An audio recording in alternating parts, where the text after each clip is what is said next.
Welcome to the Timeline, Episode 3. It is May 2020, and we are currently in the middle of a lockdown in the UK. As such, during the recording of this, we had to forego the usual recording setup and record over Skype. As such, there were numerous audio issues. You may hear quite a few of them during this episode. We've done what we can to correct that, but a lot of it's still there, I'm afraid. All we ask is that you bear with us and forgive us for any issues. And we hope you enjoy the show. Blade. Ready to die. I was born ready, motherfucker.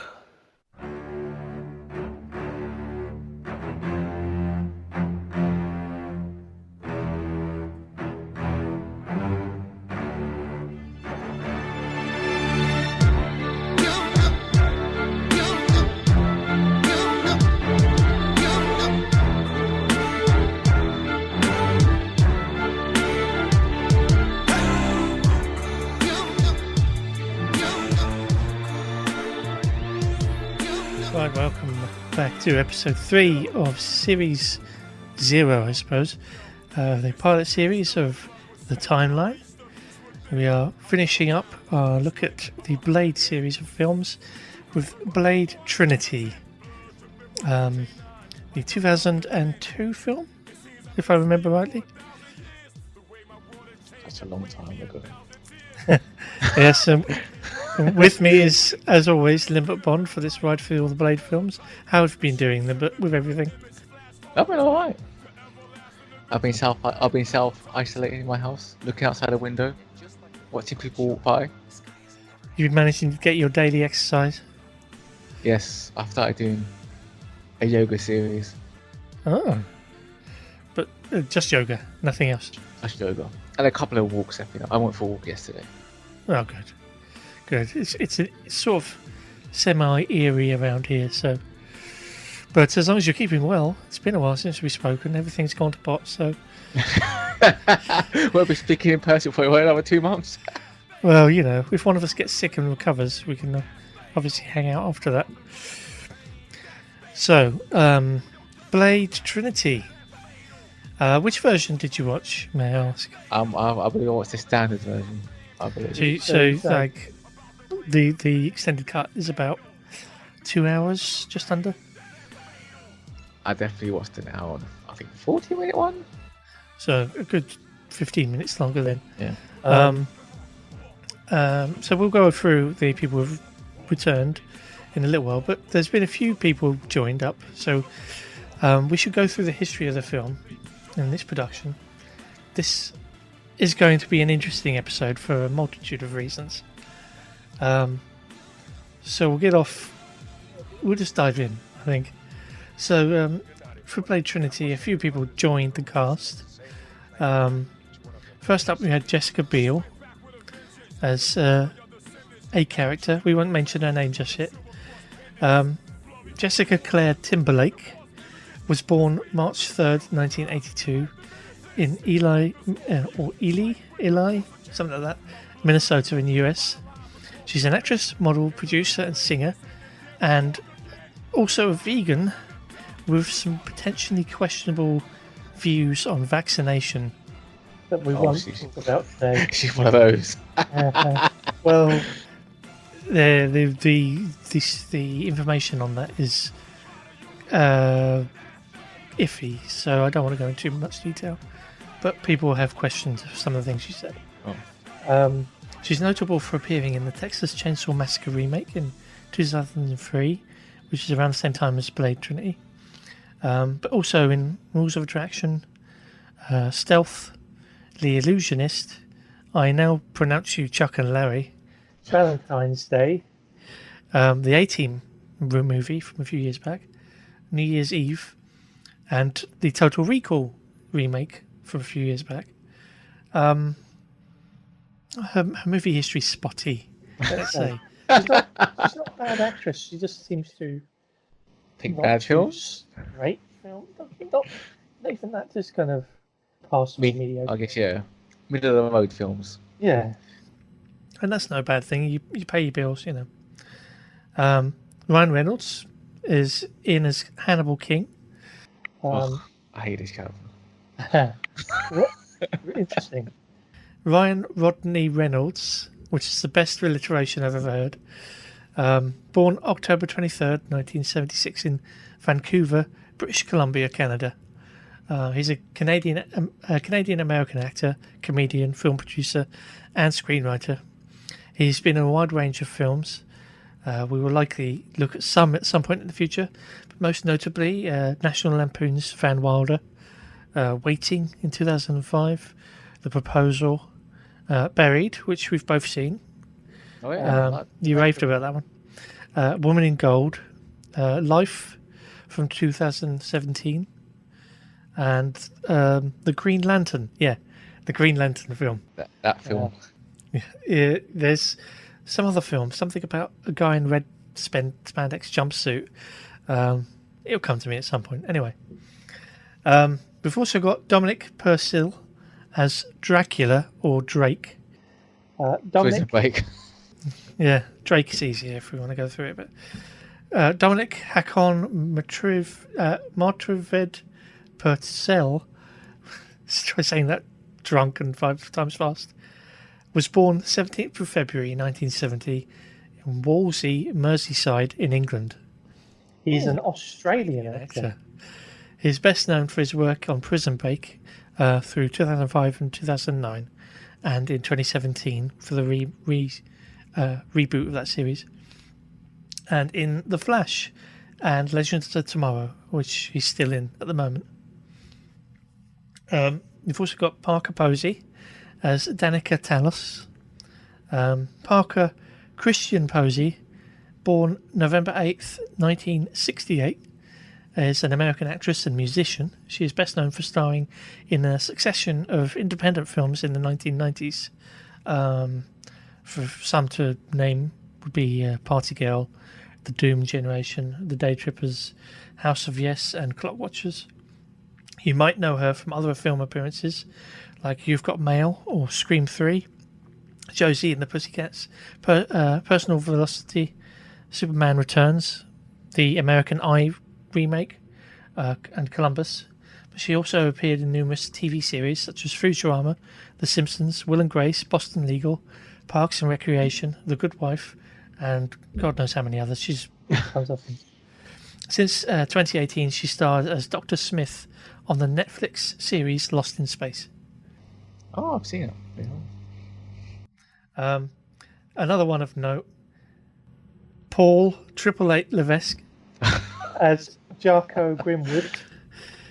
Paul Michael Levesque was born in July 27th, 1969 in Newshire, New Hampshire. I cannot pronounce that properly.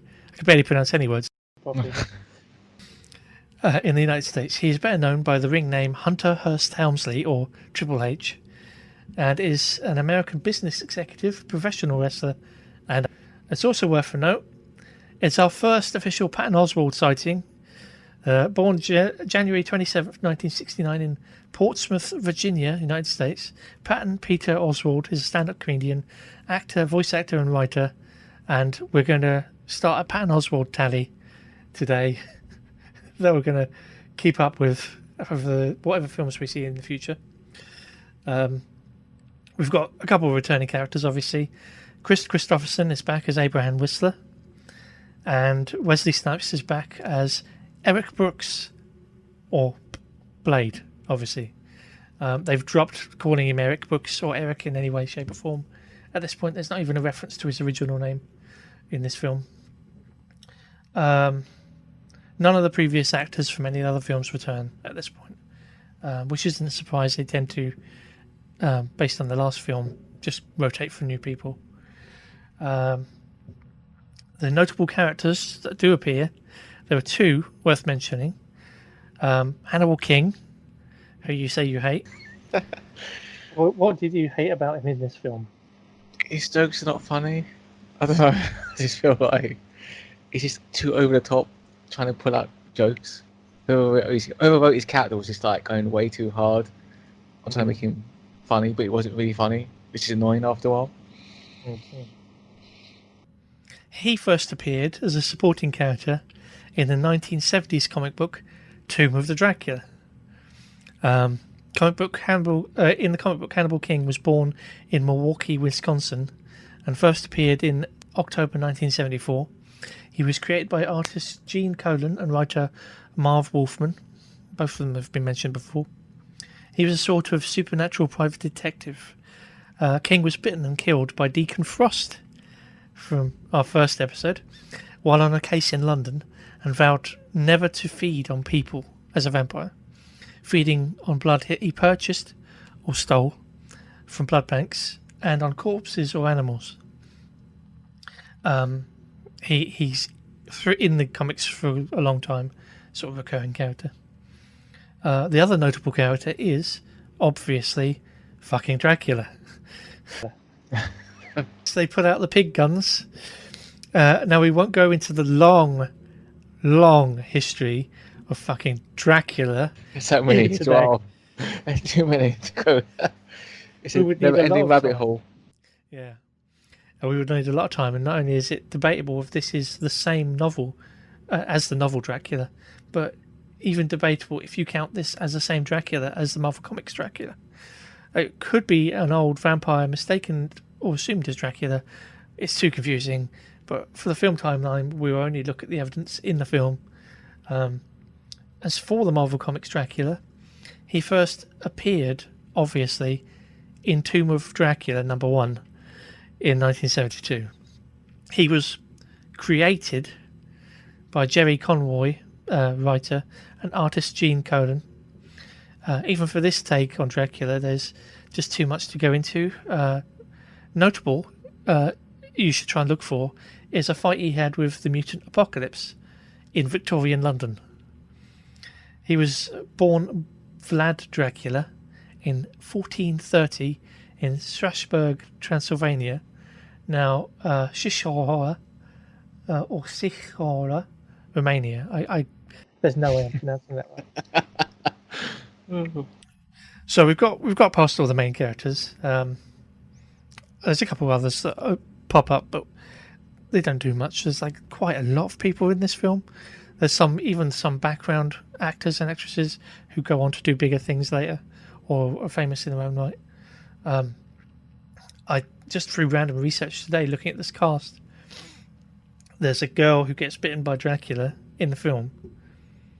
In the middle of the film, we'll get to that scene, and she goes on to be one of the lead cast members in the TV series Eureka. So even the smaller parts seem to go on to do something interesting. But anyway, Blade Trinity, let's have a little, I say a little, let's have a small glance over the development history.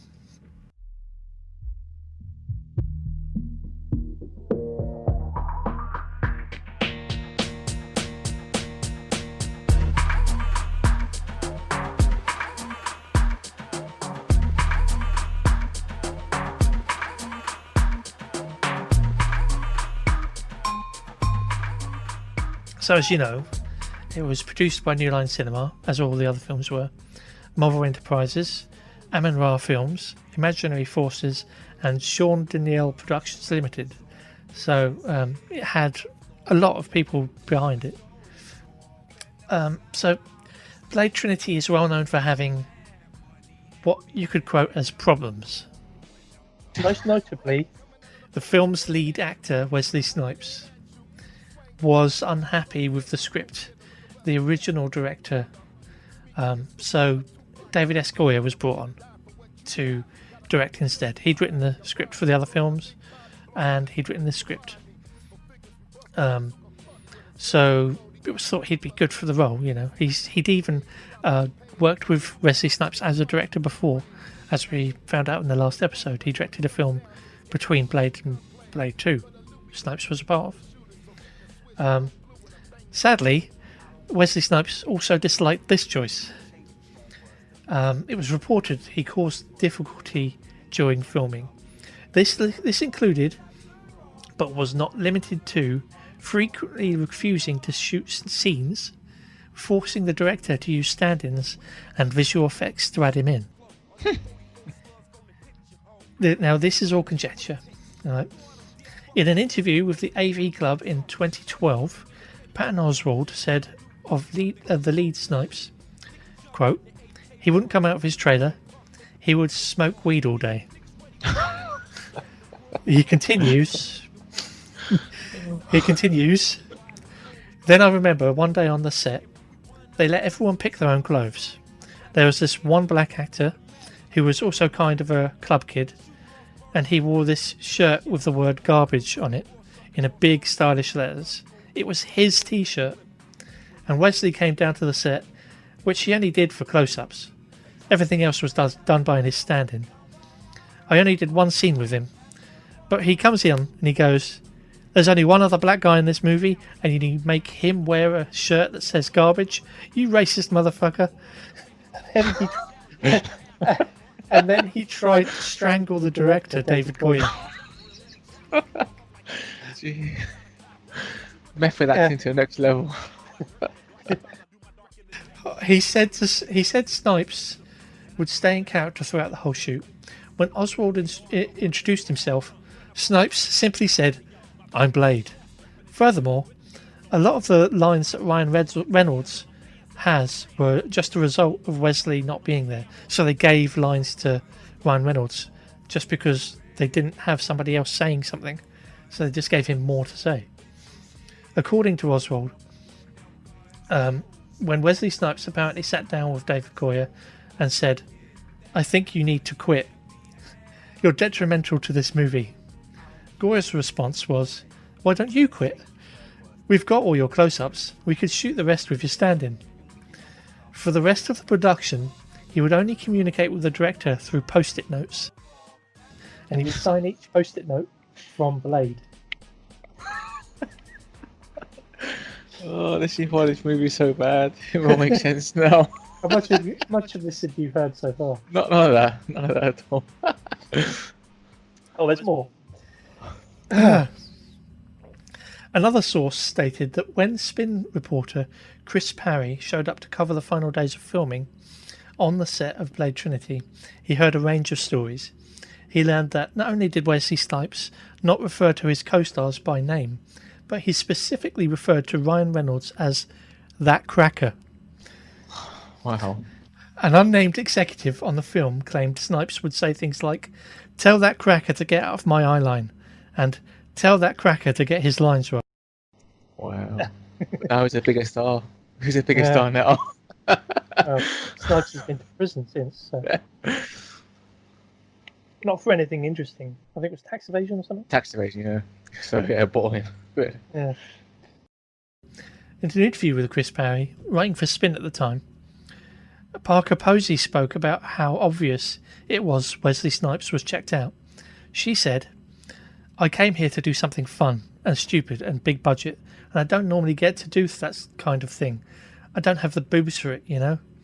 So I'm showing up, saying my lines, having fun with it, and Wesley isn't."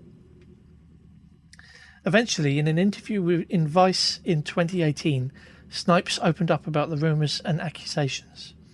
When asked if there was truth to the rumour that he took a method acting approach to Blade Trinity and consistently stayed in character while on set, he said, "False. You've got to look at the source of information." He was, from what I've read, he was directly talking about Patton Oswalt, as if what he was saying was untrue because it's Patton Oswalt, for whatever reason. When asked if it was true that he spent the entire duration of the film's production in his trailer, he simply answered, "False." Lastly, Snipes was asked about communicating with post-it notes signed "From Blade." He responded, "That may have happened. I wouldn't say it was frequent, because our whole crew was banished to the other side of the island of production. The only way we could sometimes get messages, since we didn't have a radio, was to get it there by carrier pigeon or sometimes." Wow. So people weren't talking properly. So yes, that's As part of what got me quite deep into research for this is there was a lot to double check when it came to where these stories are and if anything had been updated and all that. But yes, that's fascinating. Any thoughts on that? It makes a lot of sense now why the movie seems a bit chaotic at times. There are some specific scenes we are definitely going to talk about. But this explains why I think there's so much more that you may not have noticed. That is just famous scenes in the film. One very famous one, but that it will make you laugh. It's hilarious.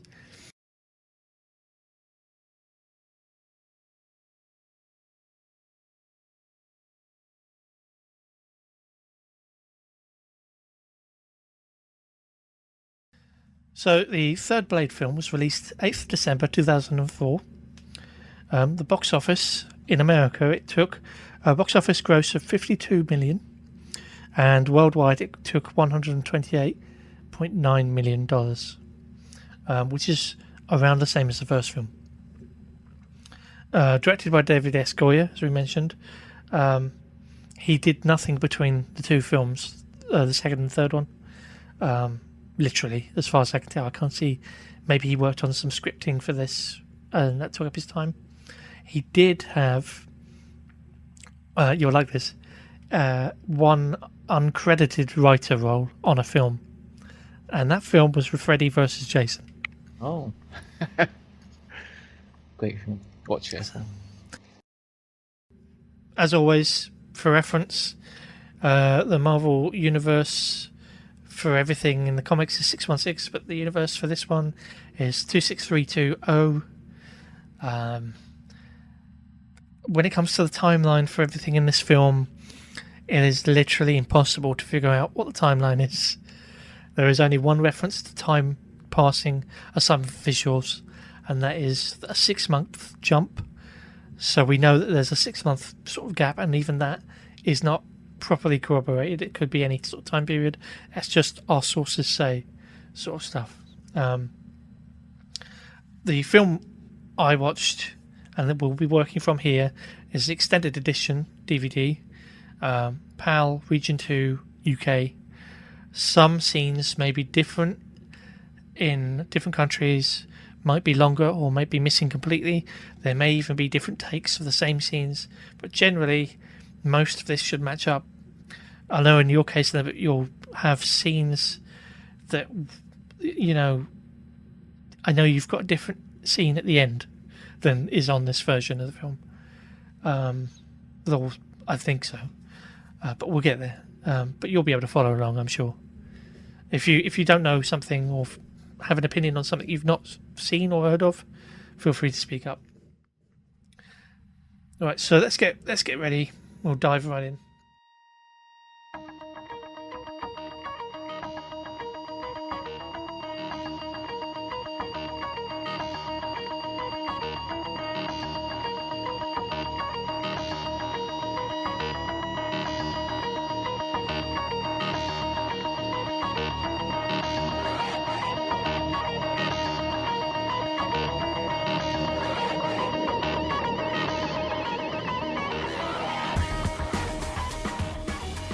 So, opening. New line and Marvel Comic Flippy Pages logo. Pool of Blood. Voiceover from Ryan Reynolds about Dracula. He talks about the history of Dracula and the truth, or something along those lines. Is that the same for you? Yes. Okay, Yeah, cool. it's the same. Cut to daytime. No, it's only just had the logos and we've had a quick cut to the daytime. Syrian desert. 2 choppers fly over the landscape. They land at what looks like a sort of Mayan-looking pyramid. So I did a bit of research on the pyramids or lost artifacts and things in Syria. There are no recorded pyramids of this kind in the Syrian deserts, but on June 25th, 2012, on the Fox News website, a story was posted talking about some lost buildings that had been discovered. There were fragments of stone tools, stone circles, lines on the ground, and even evidence of tombs that appeared to lie in the desert near an ancient monastery of Deir Mersa, 50 miles north of Damascus. Archaeologist Robert Mason of the Royal Ontario Museum said he likened the formations to Syria's Stonehenge. What it looked like was a landscape for the dead and not for the living, which is interesting. Oh. Blade foresaw it. This was several years afterwards. In 2009, he made the find and was eager to return, but there is no evidence that he had returned at any point in recent history. He says regional conflicts make such a return trip nearly impossible because of violence in the area. The monastery itself, also called the Monastery of St. Moses the Abyssinian, or Abyssinian. God, I need somebody to translate this stuff for me properly. Was built in the late 4th or early 5th century. He said it contains several frescoes from the 11th and 12th century depicting Christian saints and Judgment Day. But the desert puzzle is much older. Bits of tools Mason found nearby suggest the mystery he discovered in the desert is much older than the monastery. It may date to the Neolithic period or early Bronze Age, 6,000 to 10,000 years ago. So, long time ago. Interesting. Maybe Dracula is hanging out over there. Anyway, out of the chopper steps a heavy person, covered in combat gear. He joins 3 others before turning and giving us the middle finger.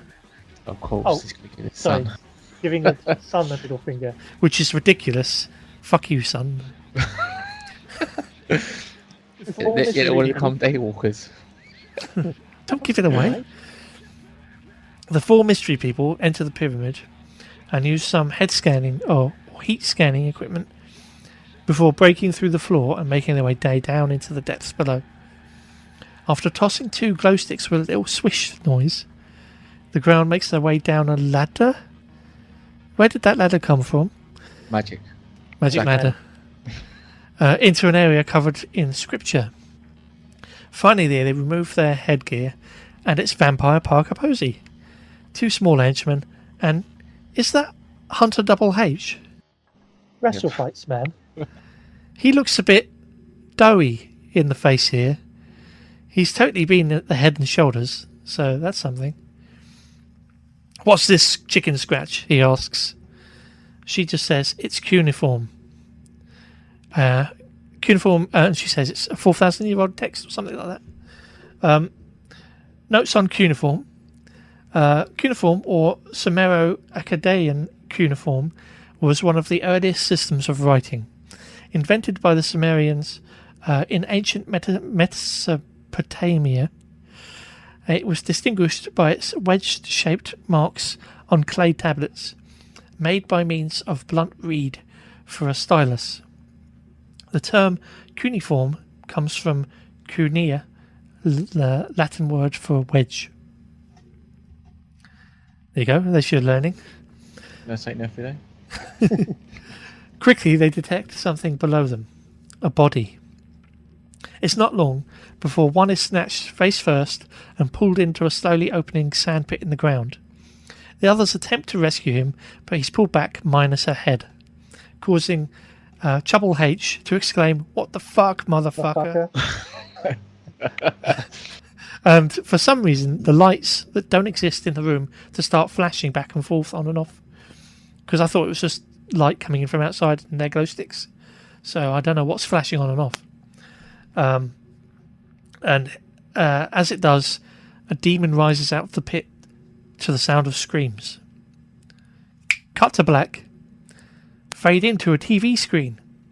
A TV show host, Bentley Tittle, talks to 2 guests.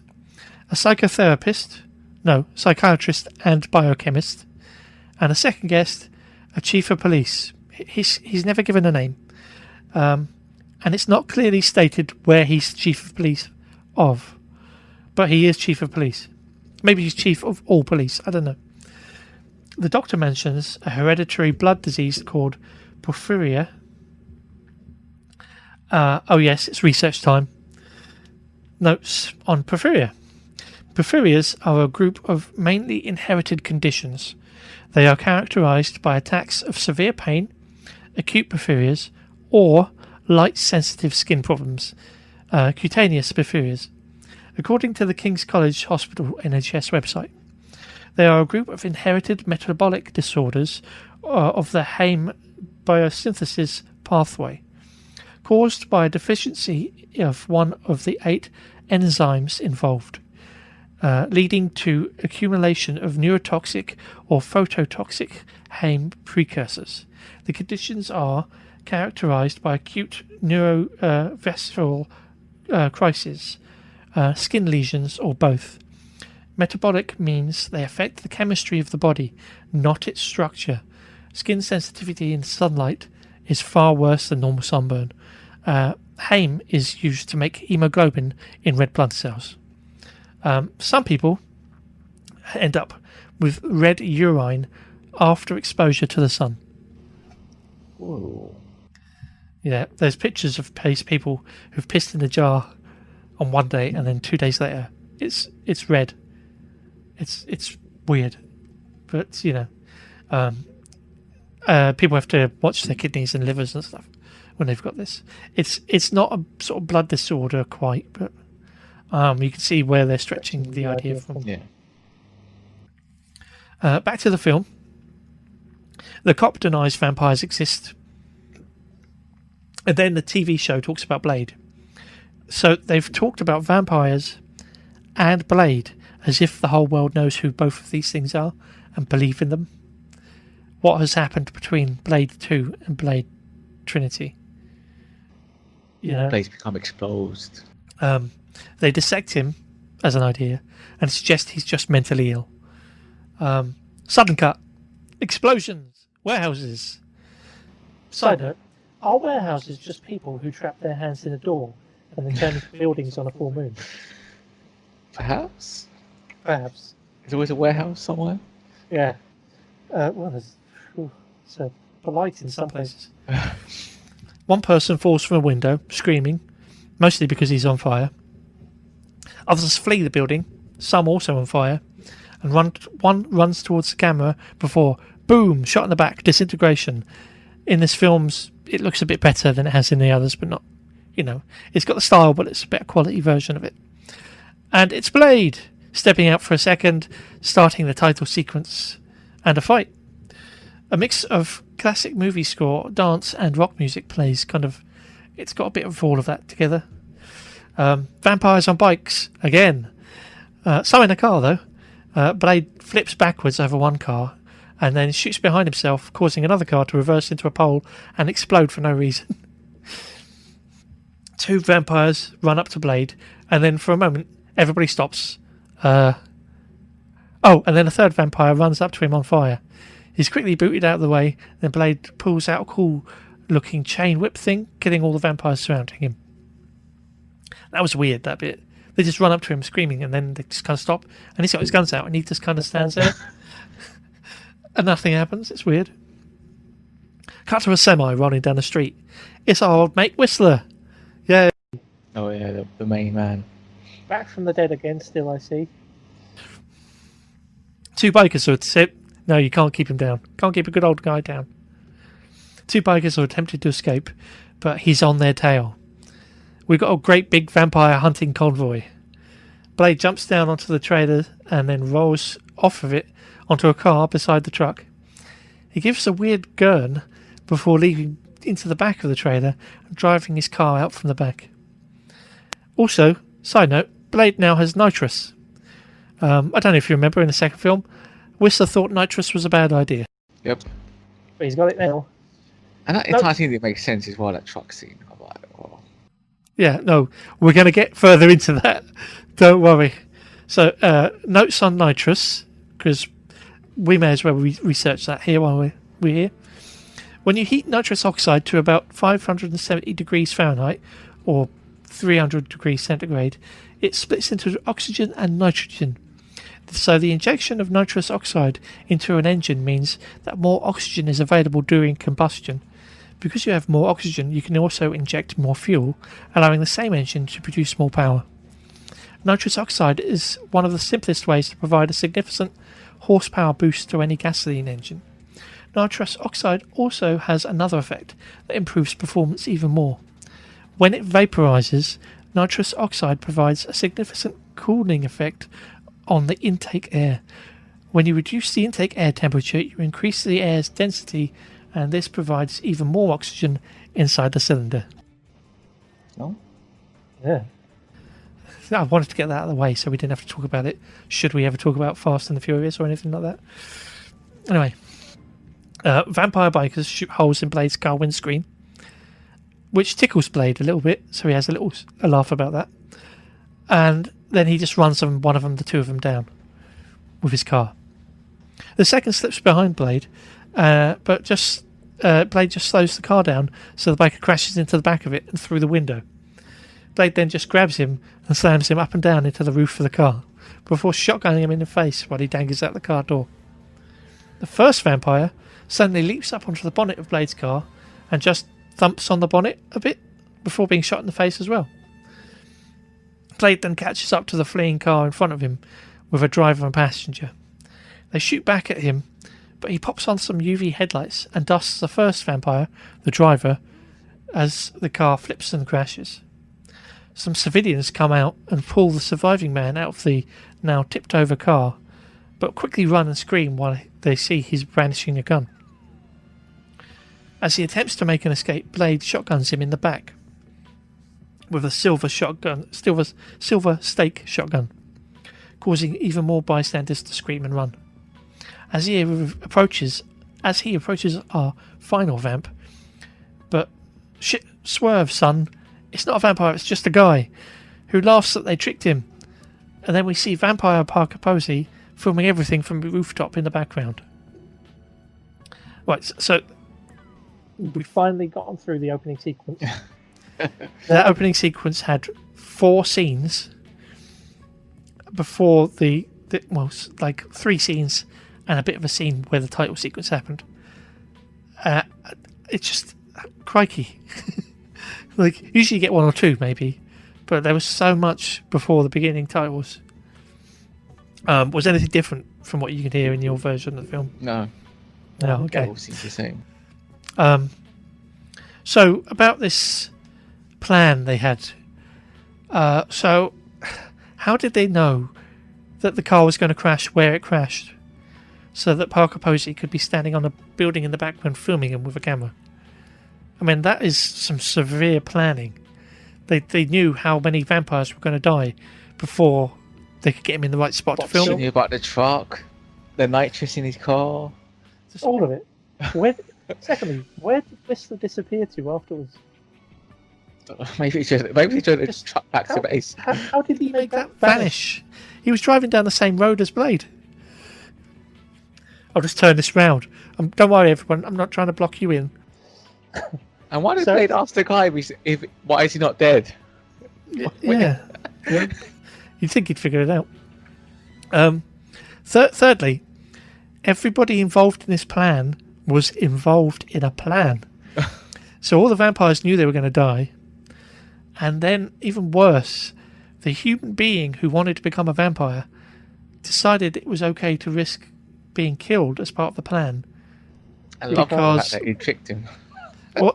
What was the benefit to that guy? He's just dead now. He didn't even get to be a vampire. Your head starts hurting if you try thinking about it. But what did you think of this opening sort of sequence yourself? I just thought it felt a bit messy, and a bit weird. Like they tried to film him to get him like on the cop's bad side, when technically he's on the cop's bad side anyway. Since they're talking about him in the beginning, before this entire scene happens. It does make sense to have some sort of,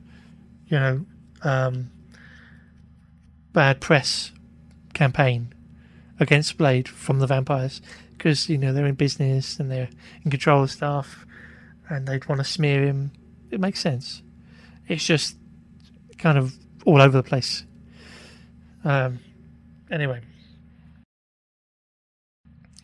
We rejoin Blade as he's heading home to his new base, some sort of dock warehouse. Whistler admonishes him for killing of a human in public because it's messy. But he's got a new toy for him, though, an inhaler for him, serum. Oh, Blade's got vampire asthma.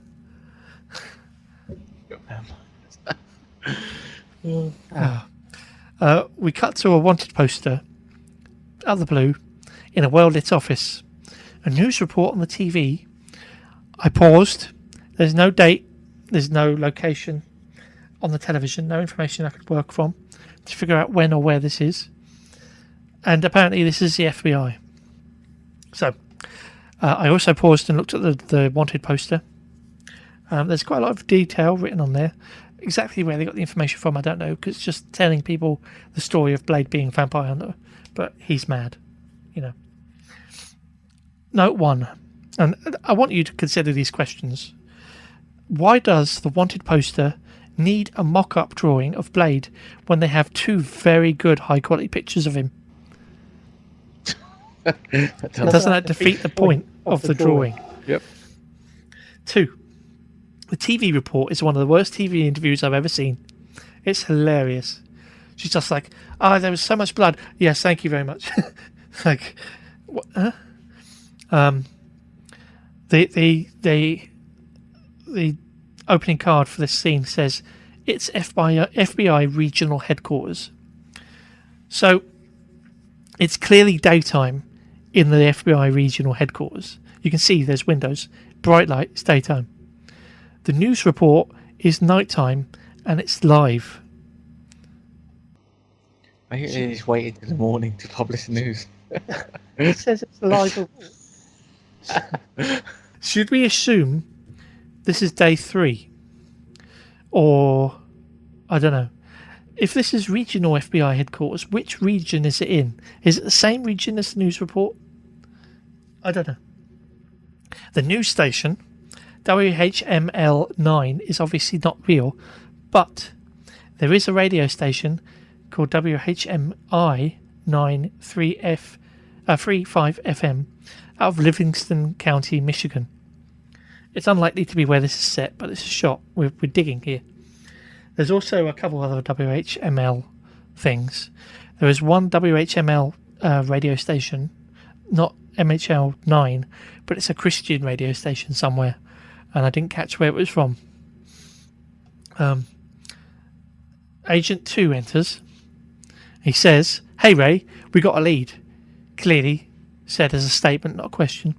Agent 1, Ray, says, "Let's catch a plane, Wilson." Nobody says to where or why. "It's time to catch these cowboys." And they just walk out. End scene. What was that scene? I don't know, because it assumes that they got after more than one person, I guess Whistler, but there's no poster or anything. Yeah. What's the thing he found anyway? Yeah. What's the lead he's found? Of course, yeah. There's the news report, because that's not correct, because it's nighttime there. Note number 5. Do all FBI agents leave their workstation unsecured in an unsecured office and leave with 3 TV screens still on, just walking out and getting a plane somewhere? Because I couldn't trust them with important documents to save my life. Anyway, cut to a building. Now, inexplicably at night, our villainess is drifting along and joined by Vampire H and 2 others as she does. She states she's allowed to take. She states he allowed them to take him, and there's a heat image, and so that is of a him. She scans her hand and gives us an official name on the computer monitor. It says Talos Danica. Before entering the secure room and meeting a predator vampire demon thing. He transforms in shadow into a normal-looking man for some reason, telling her she shouldn't have woken him. He then slags off vampires as they exist now, And then she talks about Blade, and he asks if she wants him to kill him. And she says yes, obviously. So what do you think of this little section? I mean, it's just... I didn't mind it as much. It wasn't too offensive or anything, but... I don't know if he transformed because he wants to intimidate her and hates vampires. He didn't like stayed in his true form. And why change to human at all? Yeah. Like, he's nothing to fear. But, you know... Maybe it's they've got budget-wise. a good actor in, so. Who were these FBI guys? Did you have an idea at the beginning? Did you remember? I should have asked. Have you seen it before? I have, but I don't remember it. I didn't remember it from before. It's almost like watching a new film. Because I think I watched it once. That's why. Before. It's funny what bits get lost in memory. All I remember from the film was Triple H scene where he's fighting at moment. That's the only thing I remember the entire movie. That one scene. He is one of the people who tried stealing the film. So we cut to Whistler. I shit you not. He's buying a gossip magazine from a man in an eye patch. The Weekly World Bulletin, America's news source. I paused the scene here, tried to get any information from the front of the magazine. There's nothing. There's no information on any of the other magazines. No dates, no locations, nothing. I tried very hard. They speak in an unknown language. This language is Esperanto. I am not going into the history of Esperanto, but it is a made-up actual language that several 100,000 people speak all around the world. We'll get into that a bit more later. As Whistler leaves, we see the world's worst stakeout from the most pointless FBI agents. They're literally sitting in a car on the very road he's just walked down. He had to pass them and see them, plain as day. There's no way they were hidden. I don't understand as well why Whistler wouldn't notice someone watching him, considering vampires are after him all the time. Yeah, exactly. I don't know. It really got onto my craw. Anyway, back home, Whistler has a go at Blade for his newfound celebrity. Directly under the story about the alligator eating an entire family. This is filmed a lot from behind on Blade, which is where we start seeing the obvious use of stand-ins. Because he says very little as well. Cut to a BMX, a skateboard, some teen vampire layabouts openly talking about who they want to eat. There's a crowd of loads of people, and they're just talking out loud as possible who they want to eat. Like, what are they going to do? Attack one person and then be able to do something about, the people fighting them off? Because there's too many people there. That's not going to work out. Vampires in these series, as you know, are as flimsy as can be. Like, everything kills them very easily. So they've got no chance. Anyway, suspension of disbelief. They stalk and then attack a young woman. They find her on Waterfront Station. I looked up Waterfront Station because that's a start. There's one waterfront station in Washington, D.C., and there's also a couple of other possibles in Canada. Now, the film is filmed in Canada, but this is clearly meant to be in America, or heavily implied to be in America. Again, it has no stated location, aside from Syria earlier. But Waterfront Station in Washington is what we stick to for the moment, unless something else comes up. They stalk and attack the young woman, snatching her baby from her and taunting her. But wait, it's a trap, as one of the vampires pull out the baby to reveal a doll with "fuck you" scrawled on its chest. Suddenly it sprays garlic into the face of the vampire as he collapses to the ground screaming. The distraction kicks off. In the distraction, she kicks off the two vampires attacking her and tears off her baggy disguise. It is Jessica Biel. After a fist fight with one vamp, a second vamp attempts to attack her from behind, but she kills him quickly with something that looks like a bow with a laser string. And I know she has a bow and arrow in this film going in, so I'm just thinking, how on earth do you fire arrows with a bow and arrow with a string that's made of lasers. She kills the vampires, and as she's done, a train passes and she disappears. Any thoughts on that introduction? I mean, it was an okay introduction to her. That's about as much you're going to get from her as well for the entire film. What? She's that sort of character, like these.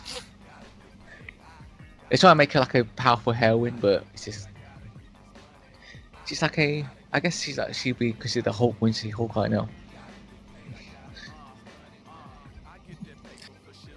Yes, true. Does she appear in a comic? Is she a comic character? She's not a character in the comics. She is invented for the film. But we'll get to who she is properly in a minute. We return to Blade and Whistler. Whistler sits and touches his wedding ring as Blade's stunt double sits in the dark as Wesley Snipes' face is digitally superimposed on his head. Whistler and Blade suddenly decide to meet on an elevated platform where Blade tells Whistler it's what he was afraid of or worried about. Then, windows smash, boats arrive, the FBI and a small army arrive. Shoots to kill, they say. Swarming the building, this is where things get interesting in the film. Aside from the CGI face. Blade runs in slow-mo somewhere. Whistler pops out and shoots what naturally are human and police officers. So he's shooting to kill these people. These are clearly just cops doing their job. He's just killing them, whatever. Which is flying in the face of his own advice to Blade earlier. Blade, on the other hand, while Whistler's going around tapping in some sort of code on the computers to shut them down, it says data protection on all the computers. Blade stalks in the rafters somewhere and does nothing. Computers blow up as Whistler gets shot in the leg. Blade finally drops down somewhere and hits some men with his sword sheathed still. He doesn't try killing anyone. Whistler continues to fight, shot again in the shoulder. Blade fights. Whistler crawls up to a PC he set up and tappity taps on the keyboard. Blade still fights. An officer approaches Whistler and says, "Move a finger and you're dead." "How about this one?" he says, flipping off the guy. Before a timer, and it's not a button. They're like, he's got something in his hand, and it's clearly got a countdown timer in his hand, beeps, and then the building starts blowing up. The FBI guys just, exclaim. Blade, now inexplicably outside and on the dock, alone, well, surrounded by people who have been knocked over, stumbles to his feet, and then gives the most hilarious scream in movie history. I'm assuming you got the same thing where he's just like, "Ah!" Yeah. Stand stare for a second. Kind of. It was just weird. Like, it's so off. It's one of the best things I've ever seen. I could not hold back laughing out loud. And I did not remember it from viewing it before. He's surrounded by many men armed with, high power rifles. They don't attack him and watch quietly as he slowly sits down. We could discuss, but there's more. Cut to a city in the day and then transition to night. So we went from nighttime, where he's sitting down, to a scene in the daytime, which is a transition scene, which transitions us back to night again. For no reason at all. We cut to the police department. The sign doesn't give us any clues as to where we are, but it does feature English and Esperanto again. So for whatever reason, Esperanto is being brought up a lot. I know there's a feature in the DVD I've got that talks about the use of Esperanto, but I did not get the chance to sit down and watch that. Maybe it's done just to create sort of a generic nowhere place. Blade, in a well-lit room, two FBI agents question him. One is called Ray Cumberland, and the other is Wilson Hale, Neither of them are characters in the film, in the comics. Barely characters in the film, to be fair. In a terrible scene, they make fun of Blade and vampires. He reveals he's killed 1,182 people, and then he finds out Whistler's dead. So, before we carry on, it feels like the two guys in the room are not in the room with Wesley Snipes for the bulk of this. So the stuff they're saying is being filmed. You can see them and you can't see him on camera. And then you can see him with some sort of outlines of people. But it's almost like they did the stuff with them making jokes as filler. Like really bad filler. But, just to kind of plump it out a bit. Because he wasn't there. Anyway, we'll continue. The doctor from the TV show walks in, unexpectedly. And he asks the FBI to leave. They just do without question. Because, psychiatrists are higher ranking than the FBI. And he questions Blade while the cop from the earlier TV show as well watches via a two-way mirror. The doctor asks Blade the date and the president in power, which you'd think is great for us, but he just says that an arsehole is in the White House. Which I doesn't laugh. help one bit. and he's right, but still. Blade jolts at him eventually after he's talking about vampires and how he had rubber teeth as a kid and all this stuff. And we cut immediately to him walking in to a room with FBI agent 1 and 2 and the police commissioner telling them he's psychotic and that he should be transferred. The FBI complain and protest, but the police commissioner says it's his jurisdiction now, so they just leave and we never see them again. Like, you see one of them at the end of the film, but not even both of them come back. They just vanish. Like, what was the point of both of those men? I guess filler? Just to Right. try and pad out the film? Because it doesn't So- they don't need to be there at all. Really? No, it's completely pointless. And these guys appear in the main normal version of the film as well. I'm not just seeing them in the extended cut. No, they do appear there, both of them. Okay.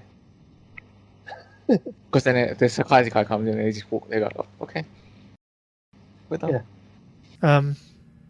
So that scene with Whistler gets blown up. I have a theory about that, but I don't know if you would go along with it. What do you think is going on there? I don't understand why they killed Whistler so early off. Unless him and Wesley Snipes had a massive falling out on set or something. And they couldn't work together. Maybe. I think something else is going on there, although that could be part of it still. I think that the Whistler stuff is from a different film. A Blade film. This Blade film. But before there was changes and a different Blade film was made. Like, almost like they cut out his character completely and they just used what they could and sort of stapled together scenes, which is why you're seeing Whistler fighting all these guys in body armour, who are made to look like police or whatever, and shooting them, and why Blade is completely separate from him in different areas, fighting them without killing. Like, it's almost like these are two different fights pasted together. And that he's in the film so little because they had very little of him to use. And so, like, the stuff with Blade is from a completely different version of the film and comes from all the script problems and all that. Apparently, the original script was far darker and more serious, and they kind of lightened it up a bit, tweaked it. That may be because Wesley Snipes was being a bit problematic, and they had to lighten it up and tweak it and do what they could with what they had. But it does feel like these are two different films mashed together. Which would explain a lot of the cuts and the weird sort of narrative jumps and why these FBI guys don't seem to have a point, because maybe they did at some point and then they were gone. Yeah, could be right, actually. It's very strange. And you start seeing a lot of that sort of feel during the film. This is the most blatant part of it where you see that there's an issue with it, but that's how it comes across to me. I don't know if it's the same for you. And clearly that bit where he's sitting cross-legged and he's meditating and his face is in shadow, and there's this very distinct triangular cutout of Wesley Snipes' face superimposed onto the body double's body. And like at certain angles you can see that his forehead gets longer and shorter depending where you're looking at him from. So it's clearly not his face. It's been stuck on, you know. Which makes you wonder what he was doing at the time, or why he didn't want to be part of it, you know, in his trailer. Maybe he'd even left production at that point. He just filmed all his close-ups and gone, you know. But you don't see the FBI guys again. That was a messy couple of scenes. I mean, how did you feel it played? Was it still entertaining? You know, I mean, was there anything you can take from it that you liked? Not particularly, no. I kind of appreciated Whistler's final line. Don't move a finger. How about I move this one? You know. Oh yeah. I kind of liked that. Interesting note: Whistler's dead again. Hey. Again.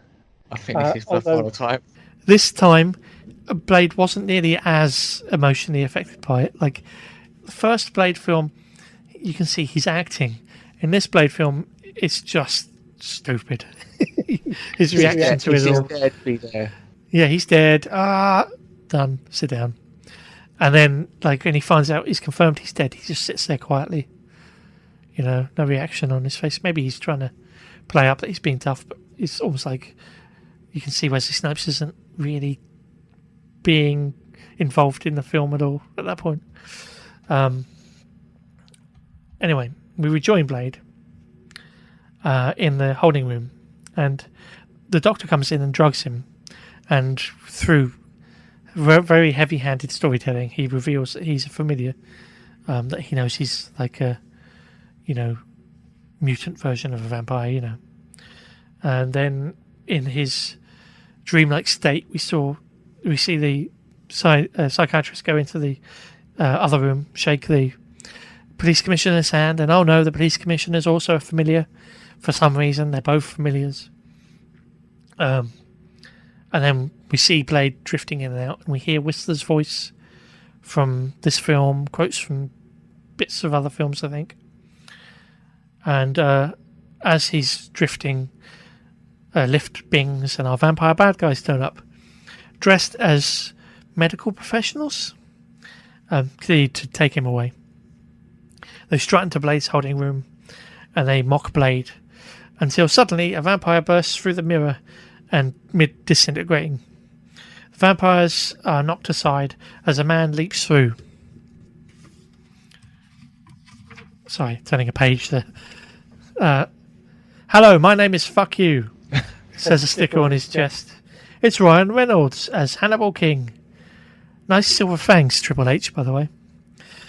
It's the first time we see them. King kills two vampires, slips an inhaler into Blade's mouth, and fights the vampires as Blade recovers. Blade stands up and saves King by kicking Helmsley and booting him through a wall. He grabs his much-needed glasses, and they start to escape. No, you can't have a Blade film without him No. putting his glasses on, obviously. Although this time it happens off screen, so end of an era. Only the filmed pair- once. The pair fight through the halls, and a third character is revealed to be there. It's the girl from earlier. Whistler! King shouts. This way, she responds as Blade looks over, quizzically. Eventually, the team makes it outside and are picked up by a guy in a souped-up station wagon.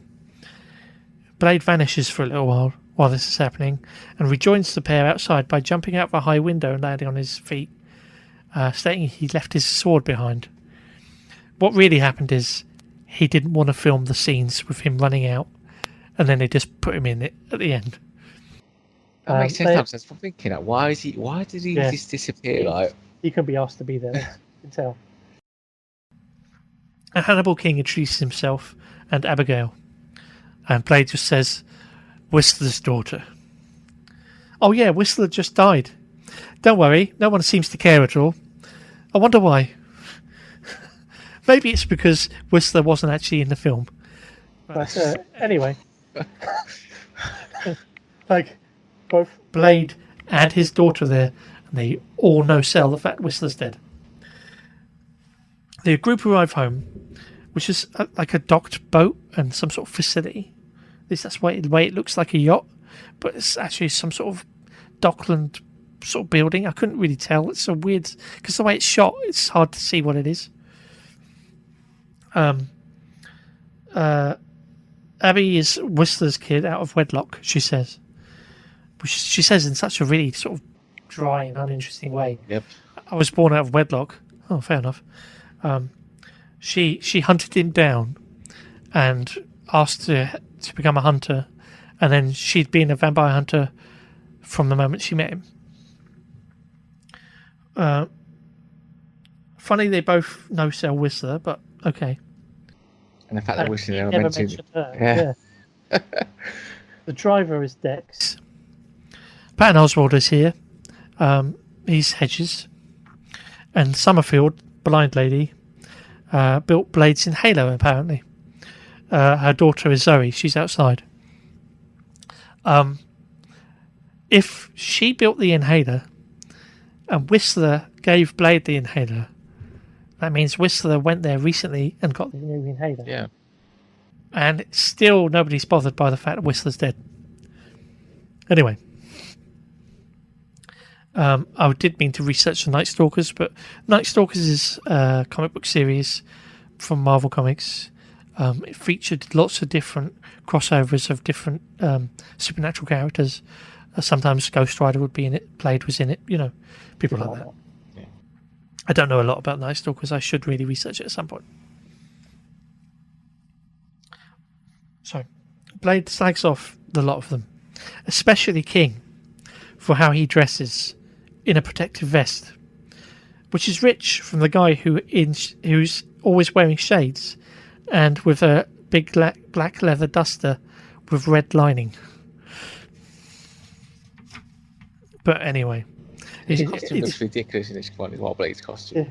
Like all their costumes look relatively practical now. compared His one to- just looks like so out of place from Yeah. last films, like. yeah, the other films it kind of worked. Yeah. But now Now it's just sore thumb sort of syndrome. syndrome. You all think this is a joke. This is a fucking sitcom, which makes me think this isn't Blade, but this is Wesley Snipes slagging off the script.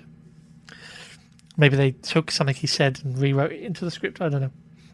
He asked them how they know about vampire hunting. Like we didn't see them kill several vampires already with quite good skill. Like she deflects an arrow off a wall around a corner. And two, she's Whistler's daughter, so she was trained to kill vampires by the person who trained Blade to kill vampires. And he built an inhaler for him, so they know he's half vampire, so like. They know enough about vampire killing to have killed some in front of him. And he still doesn't believe they know about killing vampires. King says that he used to be a vampire as well, and he shows us his pubes. How do you feel about this introduction to the team? I thought it was okay, but then I'm wondering why do they if they have a kill for vampires, why do they kill them? Shouldn't they be like making all vampires human technically? Yeah. Yeah, but it's hard to convince vampires to stay still long enough to inject them, I suppose. I guess so. But they have the cure for it, so I don't know why I they suppose use it depends how far along they are and whether or not they know who the vampires are. Maybe they knew King already. That's why they saved him. Again, suspension of disbelief. This is a very bad film. I can't do a lot to stretch the logic here, but I'm doing what I can. I think the introduction theme was okay, but apart from Wesley Snipes, just kind of buries him straight away. So you kind of feel like. I think, We'll get onto some of this later, but I think the rest of the cast do a fine job with what they're given. I hope so. Right. But generally, it's all right. It's only a quick, introduction scene. There's a handful of characters introduced. All of the cast are relatively good actors. So, Cut to the villainous hideout where they explain about King. And after putting an arrow over his eye, Triple H makes a comment about ass rape, which came out of nowhere. They didn't beat us, they ass raped us. And I'm just like, whoa. That was needless. Anyway, Dracula arrives and says he's joining the game. Where the fuck has he been this whole time? Been chilling. He's just like, I'll just stand around. I'm the most terrifying creature in vampire history. I'm just going to, whatever, I'll just wait till now to join in again, which implies he was a later addition. I mean, it did become Blade versus Dracula later in the production. And that's one of the things that Snipes didn't like about the film. But, reportedly. Meanwhile, on the boat, King gives a rundown on his ex-vampire. Yeah. He's an ex-vampire and she's a vampire ex. Anyway, Danica, her brother Asher, and Triple H Grimwood, which makes him sound like a Harry Potter character. They also give Blade the lowdown on Dracula. And the thing they show him first is a comic book called Tomb of Dracula as a prop, which is a remake of the first issue of the Tomb of Dracula, which means Marvel Comics exist in this universe, which is just confusing. And so does Bram Stoker, actually. Anyway, we get a CGI cutscene telling us about Drake and how he's born in ancient Samaria, and there's an opening scene was 6 months ago, according to them. So we know that whenever this is set, the scene we saw at the beginning is 6 months before it, but we don't know when either of these dates are. So we still have nothing to work on. So my assumption is when I finally get round to adding this to a timeline, because I'm not going to figure it out today, because that's impossible, I think. But I'm going to add the bulk of the film as the date of the film coming out, and then 6 months before will be that first scene, more or less. We then cut away from the discussion about Dracula to find Drake walking in slow-mo as everybody else is walking at high speed, which makes me think they filmed at normal speed, but he was walking incredibly slowly just in the street to film this. The time-lapse clouds drift overhead, and he visits a novelty shop. Yes, Dracula's gone to visit a novelty shop on the corner, and the people inside tell him about Dracula soft toys and Dracula dildos, amongst other things. Why? I don't know why the scene was in Like the film. him at all. being, It makes him no sense. seeing all the Dracula Like stuff and him him being- being offended by it is one thing, but he's just like, he no sells. He's not really doing any acting, and then he just kills a couple of people. And again, it feels like filler. It does, because it's pointless. It doesn't develop anything about Jack. Like literally nothing. It's just there to be there. Like Yeah. And it's like, It's not like this was in the extended cut and I saw it. It was in the main film. Yeah. So what's the plumping stuff? What's the extra stuff I'm seeing? Unless, of course, they lied about it being an extended cut. I don't know. Anyway, we're back to the boat base place. The team talks about vampires' plans and how they're losing the battle. They talk about using bioweapons to turn the tide. They need a sample of Dracula's blood. Dracula. Next, they go over to the group's gear room, and they're shown the UV arc, a UV laser device. So it's not a bow and arrow; it's a weird laser device. For some reason, like, why do you need all these high-tech versions of just a flashlight? it's Because- half the brightness of the sun as well. Just showing off. Next, we move on to an investigation montage. Blade Blade takes Ryan Reynolds out in a car, and she's in the back of the car, and she's making playlists for her iPod. Do you know which model of iPod this is? No. Because I can't remember exactly which one. I can't tell what laptop it is. It's an Apple sort of Mac sort of laptop thing, but you don't see quite which one it is. I couldn't see the build number of iTunes, so I couldn't date that either.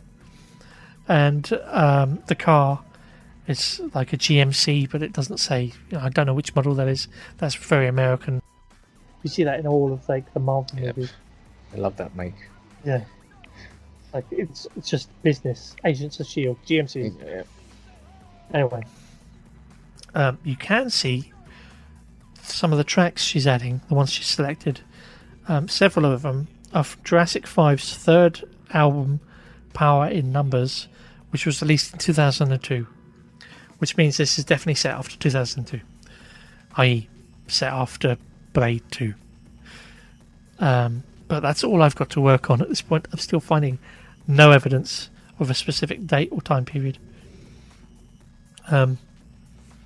We see loads of scenes of them hunting and beating up people who are friendly with vampires. And then somebody topples off of a parking lot. And is that the parking garage from The Dark Knight? You see it up on that. When I was watching, I was like, wait a minute. This is almost exactly like the Dark Knight's copy of this. Blade was called The Dark Knight in Blade 2. By dangling a familiar from the top floor, Blade finally gets the good doctor from earlier on the phone. Then he just drops the guy and kills him anyway. You hear him land, you assume he's dead. Definitely. Oh yeah. Ain't surviving now. The group track down the good doctor, but wait, it's not the doctor. It's Drake, the vampire, the vampire, not the hip hop star. Yeah. He shoves the desk and grabs King. He taunts Blade and then stabs King in the chest with a stake and then runs. Blade chases after him after a while. Eventually, King grabs a baby and runs to a rooftop nearby. Blade meets him there. He discusses things with Blade before tossing the baby in the air and running away. Blade does a little flip and grabs the baby and looks down at it, and it's not the most charming looking child I've ever seen. And he just goes, "Coochie coo." And we can't. I don't understand why would Dracula run? He was the most powerful vampire. Well, he's taunting him, he's playing with him. I think it's the guess. intent. Okay. And he's got 3 people there who could fight him at the same time. When they finally do fight, he's not super powerful. He's still, you find the film, all of these films, to be honest, the vampires aren't much stronger than human beings. They just can live long. Yeah. I don't know. He should be more powerful, in my opinion, if he's Dracula. But they build him up to be more powerful. The other vampires are like, he's delusional. He can walk. He can go out in the daylight as well. He's got that eyes, but he's got weird bone structure. That means he can change shape. Yeah. All that stuff. We get to Abigail. She's patching up King by injecting him with some sort of polyfiller. Before we see her back at the base. So, for some reason, we listen to scenes from Blade 1 of Whistler talking about when the vampire arrived at his house and taunted him and made him decide which one of his kids would be killed first and all that. But it's been repurposed to make it look like that isn't from Blade 1. That's what he said to Abigail when he met her. By adding an extra line, which is this: "I never wanted this life for you." And I'm just like, but anybody who's seen the first film knows what that is. That's anyway. And then for some reason, we watch for a very long time as she sits down completely naked in the shower. That makes no sense either. Where did she get all the blood from as well? He was only stabbed in the chest once. It's not her blood. Maybe she's like killing vampires. Like, I don't know. No, because they dust, don't they? I know. Maybe she's Where's like, all this blood come from? Why is she just sitting there nude? Like, narratively, it makes no sense.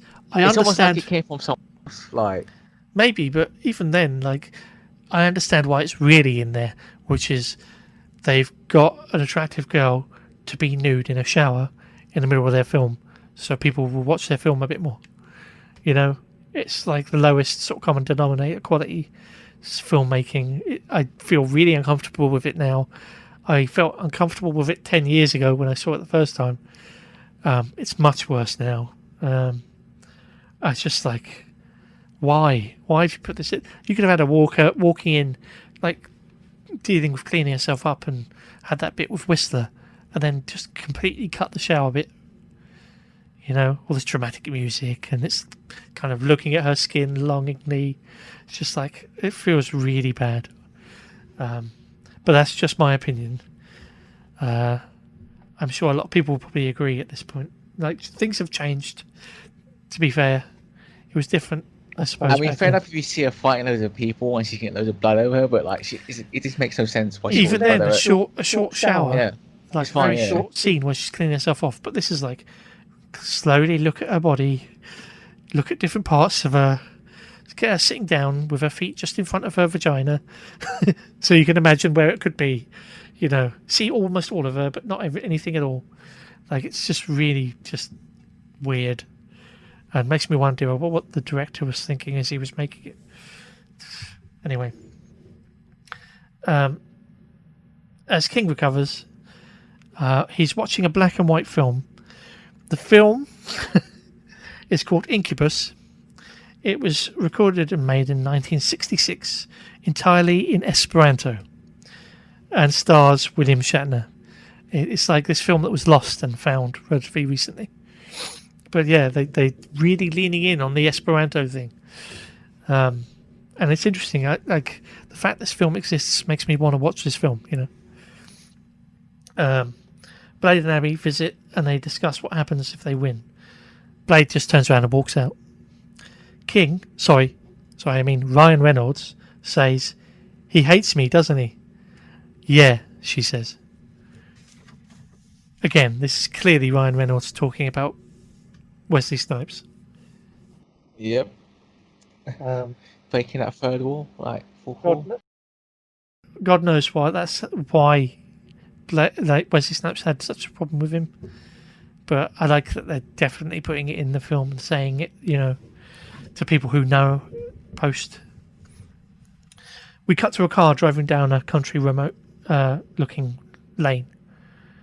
It rolls up to a large warehouse, and out steps the chief of police of wherever we are. A lady waits for him. "You wanted to see me?" he asks. "We've got trouble," she states before Blade and Abigail step out of the dark. They demand to know what's in the building and what they're doing. The lady vampire attacks after saying, "You know what we're doing." But Abigail quickly dispatches her and gives her sort of shrug. Blade moves on to the chief and convinces him to open it by, you know, saying, "What's in the building?" And he says, "I can't tell you, that they'll kill me." And in one of the two parts of the film that I liked Wesley Snipes' performance as an actor, he just says, "You motherfucker, I'll kill you and I'll enjoy it more."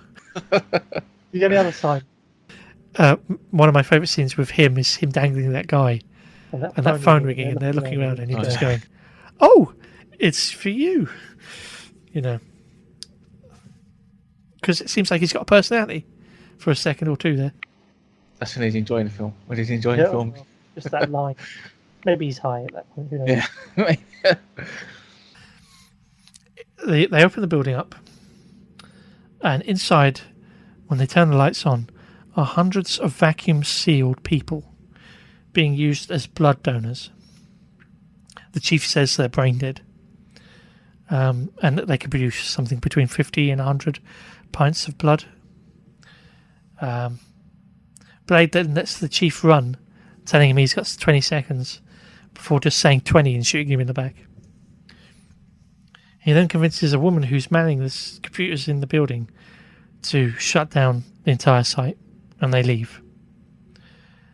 I don't know about you, but I think this might be the strongest scene in the film. You see, I really like this idea as well. Like just the idea, the pacing, the setup, how it's performed, her reaction when she sees all the bodies.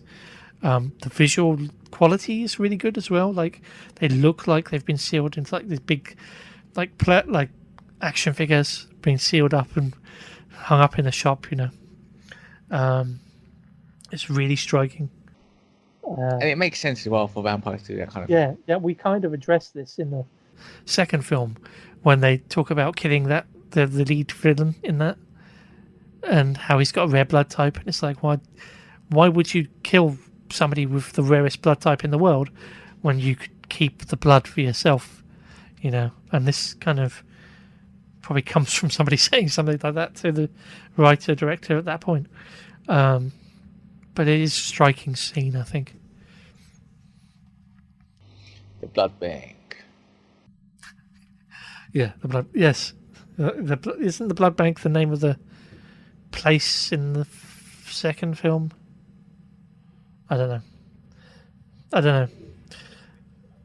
I think this is one of the strongest scenes anyway, and I think even though you dislike Ryan Reynolds and some of the stuff he says, I think the scene coming up with him in it is a stronger scene as well, just as an entertainment sort of piece. But we'll get to that. Back at the Night Stalker's base, we find the guys playing basketball. Right, basketball, but still. Bedtime stories being read, and King in bed recovering. She's reading one of the Oz books. It's mentioned which book it is, I can't remember offhand. But it's the basis for Return to Oz, the film. That was released in like late 80s. The one Oz film everybody thinks is really scary and weird, which I appreciate. Scarier than Blade is, anyway. Oh, and who is that? Why, it's Whistler, paying everybody a visit. Wow. Is it Whistler or is it Vamp? Is it Dracula? You're giving it away again. He appears next to King and then smothers him with his hand. Before he does, King's like, "You're dead," which is interesting because the way I see his scene, seeing Whistler, is maybe this was the only scene he was supposed to be in, and that he was dead before the film starts, and then he turns up, and that's why it's less of a startling shock, more of a confused shock on his part. Like, he doesn't seem like he's recently dead. He seems like he's somebody who's been dead a while, Anyway, Summerfield heads off to find what's going on after her daughter Zoe tells her the lights are flickering because she can't see, so she doesn't know, obviously. After some convincing, she tells Zoe to hide, and she wanders through the base. She arrives on the basketball court, not noticing the guys are dead, but she probably knows, probably senses something's wrong. And then she wanders through the base, and eventually there's a tense scene where she is sort of confronted by Drake. You see him as Whistler, and then you see him as Drake. And then off camera, you hear her scream. Eventually, Drake finds Zoe in an air vent, and while snarling, he reaches out to her, and you see his fingers start to stretch. And then cut. We see soon after we see Blade and Abigail arriving at the base to find King gone. The lights are out, and the rest dead. As Abigail grieves while holding Summerfield, Blade just repeats the phrase, "Use it," which I don't know how it was intended.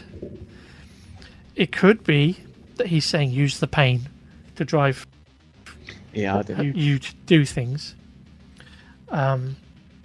which is most likely, or maybe what was intended, but his way of saying it sounds different because he's almost demanding that she do something in the moment, which makes it sound like she's found. Maybe it was intended that she'd found Summerfield and she'd been bitten, and he's trying to convince her to put her out of her misery or kill her, and then the scene was retooled or whatever. I think it's probably the intent is that, use the pain, but it's played so weirdly that you can't tell, I was confused as well. I was like, use what? Yeah. It's just the way he says it, I think. That's the problem. When they find the body on the plastic tarp, or maybe it's like sort of curtains hanging down, there's a phrase written. The phrase is immortality, or quote, I'll say, immortality will come to such as are fit for it. The real full quote is by Ralph Waldo Emerson and reads, immortality will come to such as are fit for it, and he who would be a great soul in the future must be a great soul now. Which is sort of, depending on your interpretation of it, is sort of saying, how you carry yourself now is how you end up being remembered, and how you're immortalized in the future by others. Being kind, being good. You'll be remembered as kind and good. It comes from an essay given by Mr. Emerson to the Parker fraternity in the Music Hall in Boston in December 29th, 1861. Oh. How did Drake know this quote if he's been asleep for millennia? Maybe in his 6 months he's reading books. Yeah, maybe. That's all he's done. That's why he wasn't involved earlier in the film. Well, I've got to catch up on all these books. I don't know the language, but I'm going to read them anyway. These aren't written in weird caster form. Yeah, how Anyway. do you know the language, actually? Yeah, that's a good point. I mean, he's clearly quite intelligent, but I assume it takes a while to learn any language, and why would he specifically... Oh. Anyway, I mean, he could speak English, so we're really splitting hairs at this point. What do you think of all this setup? Because we're coming into the closing straight now. I mean, I didn't like the fact that he disposed of the team like so easily, though. This vampire hunting squad is meant to be like. To be fair, this is the equivalent of the supervillain turning up at MI6 and killing Q and Miss Moneypenny. Not killing any of the actual agents. Is that true? And he is Dracula. He's supposed to be like the supreme vampire. Maybe this is the best way we could show it. What did you think of the stretchy fingers? That was just like hokey. So, oh, let me get your child. Yeah, I like the weirdness of it. It's the closest thing you get to a proper horror film sort of thing. Yeah, I guess. But it doesn't feel like a scary scene. No. And if they were trying for that, it's out of place with the tone of the rest of the film, which is also already all over the place. So, anyway, back at Bad Guy Tower, King wakes up to a vampire Pomeranian called Pac-Man licking his face. I do like the name of Pac-Man. Like that. This is one of my other favourite scenes, I think. Like, ignoring the fact that some of the writing isn't great for King, I think he's really chewing the scenery. You've got Triple H really chewing the scenery. Like, who the hell... when did you get to see my dick? And then kick him in the face. And then you've got Parker Posey just hamming it up as hard as anybody has ever hammed anything up in her life. So I enjoy that scene because the three of them are really kind of overacting as much as possible. They torture him somewhat to try and find out what Blade's plan is. And they bring in the little girl, Zoe. What his Dracula does. I like how Dracula is now playing second fiddle to all these sort of Z-list celebrity vampires. Like, just kind of waddles in, holding the little girl, like, here you go. Doesn't even have a line. It's amazing. Which makes me think he was just kind of cut and pasted into the film. Last minute thing. Yeah, and she is a better villain. Like, as a character, she's a ridiculous, she's over the top, she has just a stupid sort of personality quirks and stuff. Like that scene where they walk into the cell where Blade is being held and she's asking him about his tattoos. And she's like, do they mean anything? And then she kind of mumbles to herself stupid, as if she's not calling him stupid, but calling herself stupid. Like she's embarrassed by herself, things like that. Like there's lots of character work being done there. So I prefer if Dracula was not involved as well. But, you know, it is what it is. And I think he's fine. He does a fine job. It's all right.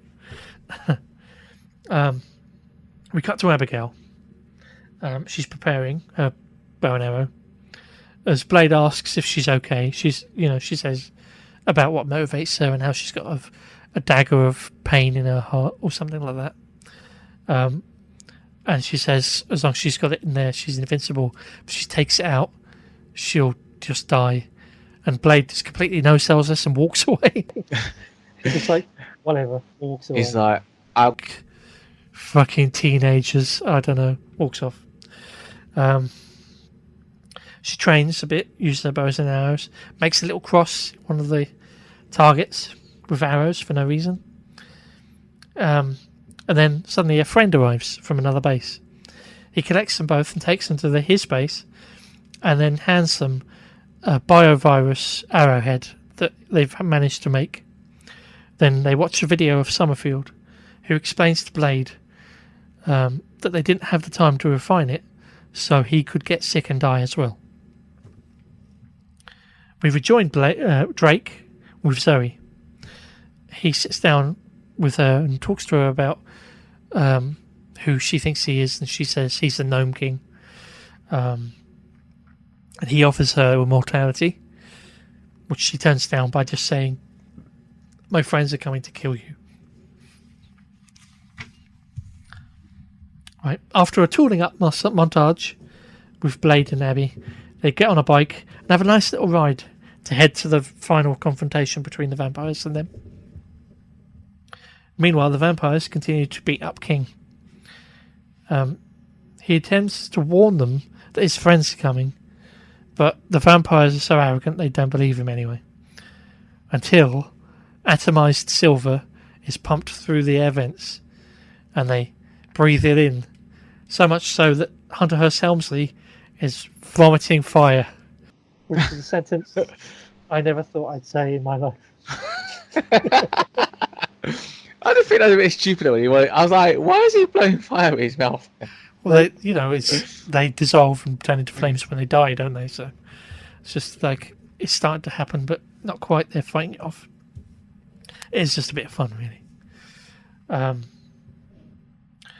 Abby arrives and frees King after Blade has turned up and completely no-sold his existence before booting Hunter Hearst Helmsley through a doorway for the second time in this film. I'm going to keep on calling him Hunter Hearst Helmsley. I don't care. I'm just working with Triple H in this film. That's it. I'll attack him all the time. Yeah. Before heading off, Abby frees King and also joins in and killing lots of vampires with Blade. At one point, Blade does his classic grab by somebody by the throat and ripping it out. Vampire kill. More fighting happens. More dead vampires. Abby frees Zoe. And then kills one vampire with the arc laser thing. So it has its big moment. That's it. That's the payoff to the arc laser. Is killing one vampire. Well, two, technically, if you count the first kill earlier. King bumps into the vampire dogs. Now there's 3 of them. 2 of them are Rottweilers, to be fair. But he escapes them by running away and dangling off a sort of pole at the end of the building. And they just fall off the roof for no reason.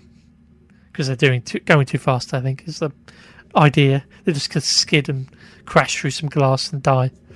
Well, land in the lobby. They're probably still alive. I don't know. How do vampires work? Vampire dogs are hard enough, you know. Anyway, the dogs just drop off the building, but in it, his hubris comes back to him as he topples backwards, cracks his head on a bar, and falls back directly into the cell he just escaped from. Which is actually a funny bit of acting for him. Like the overacting when it comes to the one-liners is one thing, but the kind of physical stuff and that sort of little joke of it paying off with him just landing in exactly the same situation he was already in, just like, I liked that. That was all right. Triple H turns up, good old Hunter, and he's like, "Have you seen my dog?" What does he call him? Something like Dick Face. Oh yeah. And he's like, "Have you tried the lobby?" And then he just grabs him and starts beating him up. Meanwhile, Abby shoots a fuse box for some reason. I don't know why they need to fight in the dark, but okay. And Blade finally bumps into Drake for the final sword fight. After, in the middle of a fight with Triple H, who gets his arm broken, and a power slam, King finally... Yeah, that was nice. And he power slams him on sort of that metal plate as well, making it even harder, There had to be a bit of wrestling in there. It's probably in his contract. He finally beats Triple H with a bullet to his mouth. He kind of jams an explosive UV bullet into his mouth and cracks it on his teeth. And then he kind of dissolves and falls backwards between the slats in the wall. That sort of weird design that was going on. And I like that, so that his body just kind of gets chopped into pieces. Meanwhile, Abby kills the last few vampires, including Danica's brother, I think, is the last major vampire she kills. While Drake is still fighting Blade to a standstill. Eventually, they lose their swords and they fight barehanded, with Drake turning back into his demon form for the final fight. Abby takes aim with her arrow and fires, but Drake catches it in his right hand. Blade gives him a kick, and Abby shoots him with another arrow, so that Blade can finally stab him in the abdomen with the arrowhead and inject the virus into his bloodstream. Quickly, he collapses to his knees and vomits out blood into the air, which is a weird visual. Loads of just red blood cells flying around, and like little spider things diving into them. Color or white color. Well, in this cut of the film, they're black. I don't know if it's different for you. And then Drake collapses, and we watch as several vampires start falling down. One runs along and then slides along a walkway, and they all start dying of this disease, which saves King at the last minute as Danica's strangling him. She gets infected and finally collapses and dies. Goodbye, Parker Posey vampire. Goodbye, all vampires in this world, technically. Well, depends how well it spreads. I mean, a virus, as we've sadly learned in recent news, a virus needs to spread between people. And if it just kills all the vampires instantaneously, how is it going to transmit to another group of vampires? That's what I understand about the entire plan, but I guess... Maybe Blade's a vector for it. Who knows? Drake talks to Blade finally in their final scene together. He is talking about how he doesn't need to live because Blade is the future of the vampire species. That Blade fought with Honor, which he didn't.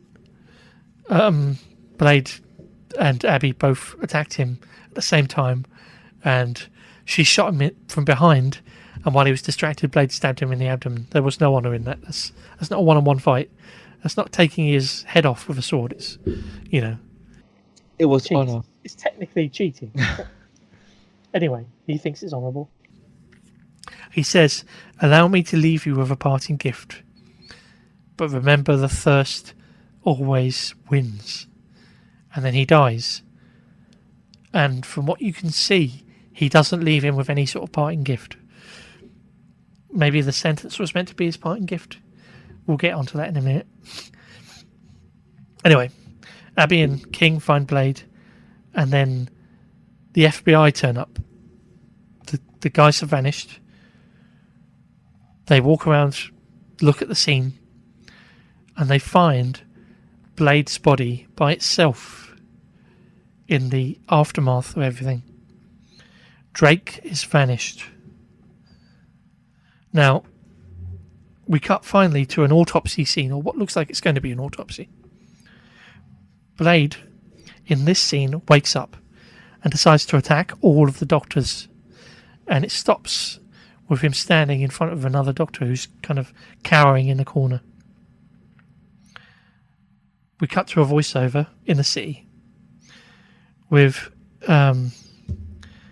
King saying the Blade slept.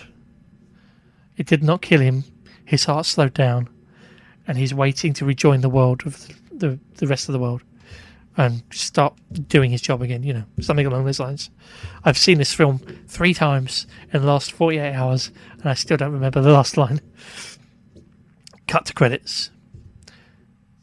We get a post-credit scene. In this extended cut, the post-credit scene is Blade driving his car down the street. And that's it. Now we should quickly go over a couple of things here. Note 1. Drake vanished. Blade was left behind. You'd think Abby and King took Blade. So it may be implied that Drake turned into Blade and that was his parting gift. Well, on my version of the film, that's exactly what happens. So Blade is there. They go to the corner where the autopsy is, and the body shifts from Blade to Drake's body. So, so I guess in the original cut, it was actually that was actually the actual meaning of it, because that's what I saw on the film I watched. So Blade's body is transformed into Drake's body. Yeah. In this cut, they look what? They're like what? and then does he attack them? No, he's just dead, and it shows a picture of Blade is standing there, and it says the first is always out there or something. The first always wins, and it just cuts the credit. Interesting. So in this version, this is where things are quite famous, actually. So, based on what I could see, the position of the bodies, Drake's body and Blade's body, the body that's left behind, Drake is taken away or disappears. Abby and King disappear. Blade doesn't move. That is definitely Blade's body. Unless Drake got up, moved over, collapsed, changed into Blade, and then allowed himself to be taken away, then stood up still as Blade and attacked all the people in the room. Which is weird. Anyway. Other note about this.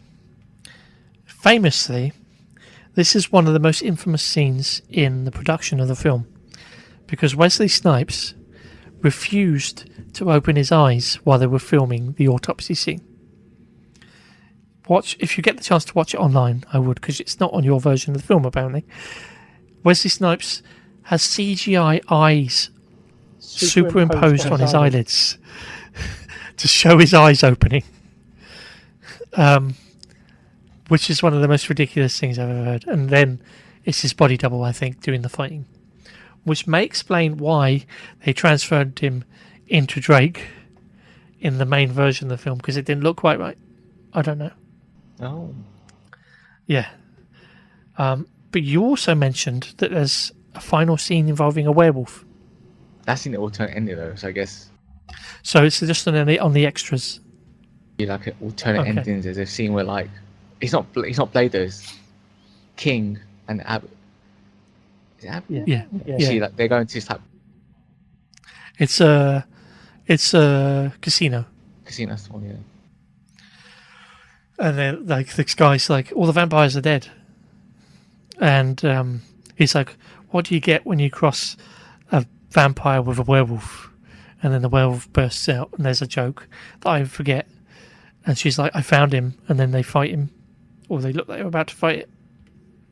It looks like quite a goofy, shoddy sort of werewolf, but it's also kind of tongue-in-cheek, sort of fun-looking scene. And obviously, it wasn't used, so it's not main canon, like the original Blade. and having Morpheus, the vampire, in the background. You know, it could have been, but it wasn't. Now, this scene was supposed to be in the film as a setup for a spin-off that was going to be about the Night Stalkers. You know, so like a comic book version of their film, of that version of that comic book, you know. Which would have been interesting. It could have been cool because, to be fair, despite a few flaws, those two and the rest of the team, all those characters pretty much carry the best parts of the film. You know, and they're good designed action characters. They've got interesting skill set. They're more modern. This film, on a visual and design sense, especially for the characters, ages better when you look at modern films now, modern Marvel Comics films especially. Yeah, some of the writing could be worked on, but the whole film could be worked on in the writing area, to be fair. It would help that you know. Wesley Snipes actually wanted to partake in the film. Yeah. So, you know, what do you think of the film generally? I mean, to me, it's the weakest out of the three Blade films. I don't mind. It's like a middle of the road film. I can watch it. I could watch it again, but It's generic. Yeah. I mean, I appreciate certain elements of it, but yeah, it's not a great film, No, it's not big. but it's watchable. It's watchable. Yeah. You could watch it once in 24 hours and not mind. You can probably watch Especially it with if a you're group of people and laugh at it as well. It's one of the films. Especially with the grieving scene where he sees the building explode and he just reacts like the way he does. It's amazing. That probably makes it worthwhile. I think it's worth watching because now you know the history about what was going on in the background of the film. That you've got a new sort of appreciation of what's going on and how problematic he may be being behind the scenes. And that makes it a curiosity. Yeah. And you can see that kind of, like the development path. Like this film isn't great, but the seeds are there for what becomes the modern comic book film. You know, that it's refined and made better.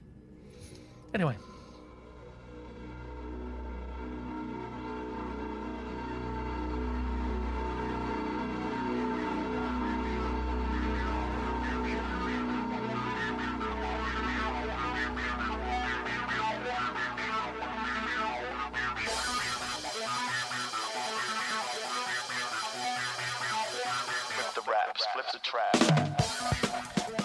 Post-release, we've got a couple of interesting notes before we finish up. Number one, in October 2008, Blade director Stephen Norrington, the original Blade director, was developing a prequel trilogy to Blade that would have featured Stephen Dorff reprising his role as Deacon Frost. Obviously, that never came to fruition. No. But that would have been interesting. I don't know how that would have worked. Like a prequel film, maybe, but a prequel trilogy? Yeah, that's just a lot. Yeah. In 2016, which is really recently, Underworld actress Kate Beckinsale stated that a crossover sequel to Blade Trinity with the Underworld film series had been in development but was cancelled after the film rights reverted to Marvel Studios in 2012. So we almost, at some point, got an Underworld Blade film. Yeah, I like that. I quite like. I know the Underworld films are terrible, but I kind of have a. The first one's alright. I've not seen a lot of the other ones. I've seen all of them. Oh, okay. They're my guilty pleasure. I know they're bad, but I like watching them. We're not gonna watch any of them anytime soon. I've had enough vampires for now. But that is a fascinating idea, and the fact that it got far enough along that she was involved, because obviously Snipes had some, producer rights on the Blade series after the second one started. Another interesting tidbit: in 2005, Wesley Snipes sued New Line Cinema and David Goyer claiming that the studio did not pay his full salary and that he was intentionally cut out of casting decisions and the filmmaking process, despite being one of the producers, and that his character's screen time was reduced in favour of Ryan Reynolds and Jessica Biel. He really did hit Ryan Reynolds, didn't he? Well, To be fair, he chose not to be in many of the scenes. What could they do with the guy if he's not turning up, you know? They've got to fill the time. Do you know he won that court case? I haven't seen, but feel free to quickly look. We're recording. This time you did some research quickly to see if you can find out. Blade, Trinity, 2005, court case. Yeah. See if you can find anything out while we're waiting. One final little note. On Rotten Tomatoes site, the film sits at a rating of... Would you like to guess what percentage of the film sits at? I'm guessing 30 something. Not too bad, not too bad. It's actually sitting at 26%. Critic score, with an audience score of 59%. So it's officially a rotten movie. Obviously, I watched the extended cut, so maybe that's considered even more unfavourably. I don't know. But yes, this film was a chore to go through. It was. Have you found anything out? See, you're getting to feel what it's like to do all this research now. Again. It literally did take me 3 days to dig through everything, write all the scenes down, and I was rushing for the last third as well. I skipped so much stuff. Like, all the scenes are there, but little bits here and there that could have been put in. There was so much to go through. There was research I'm intended to do, like I say, for the Night Stalkers comic book and a couple of other bits in there.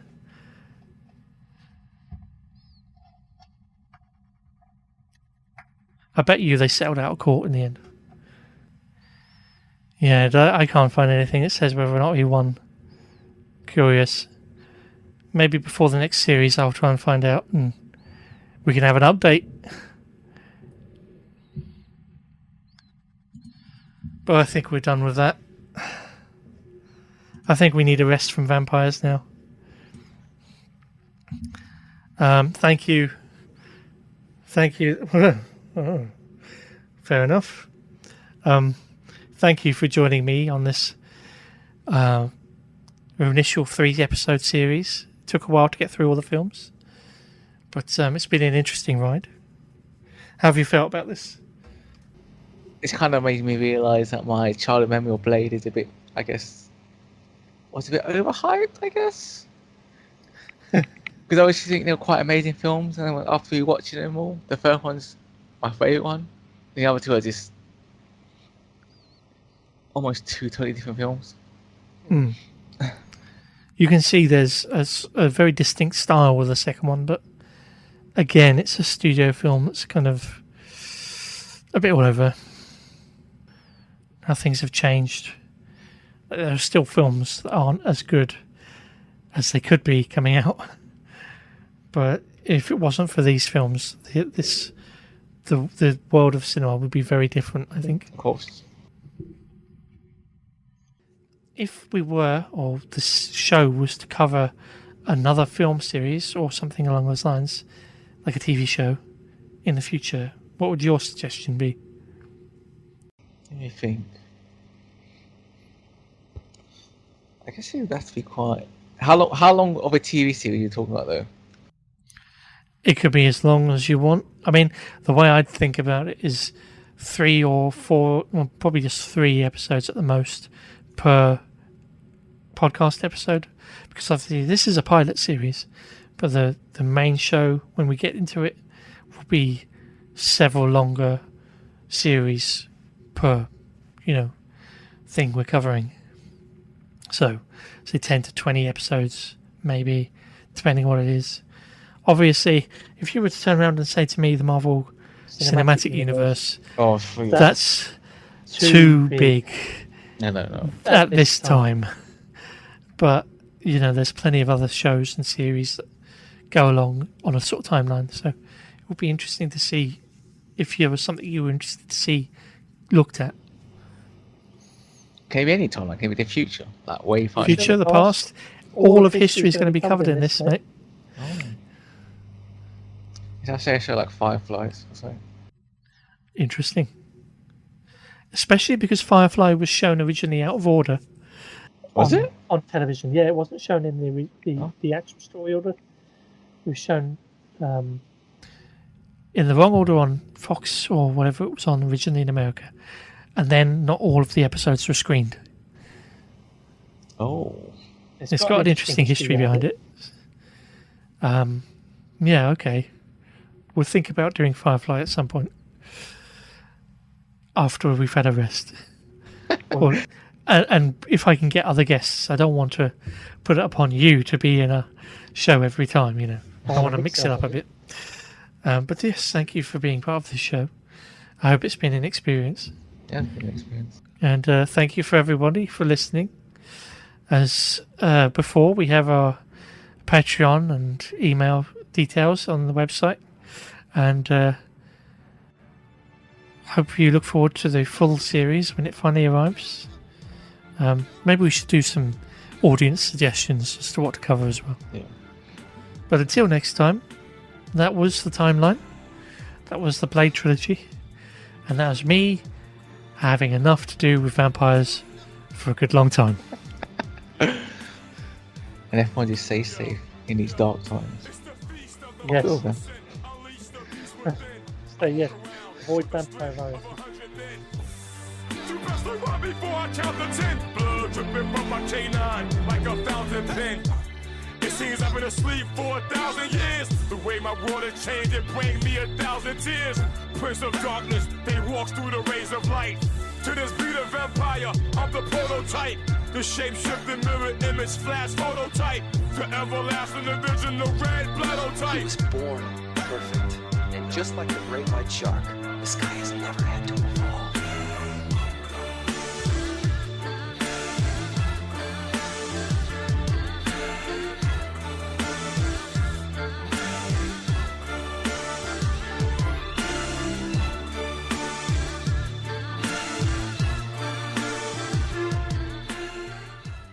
I mean, I do like pretty much Jason, but I know it's a bad film. I like it though. Temporary, you know. That's fatal. Try to claim my fame, but that's fatal. About to bring the pain, that's fatal. Right through your jugular vein, that's fatal. Try to use my name, that's fatal. Try to claim my fame. Yeah, bear with me, I've just got to grab my puffer.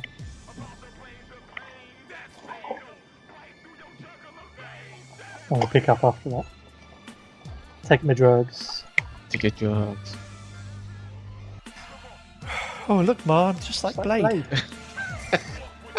Well, he's got the hill, hasn't he? Right.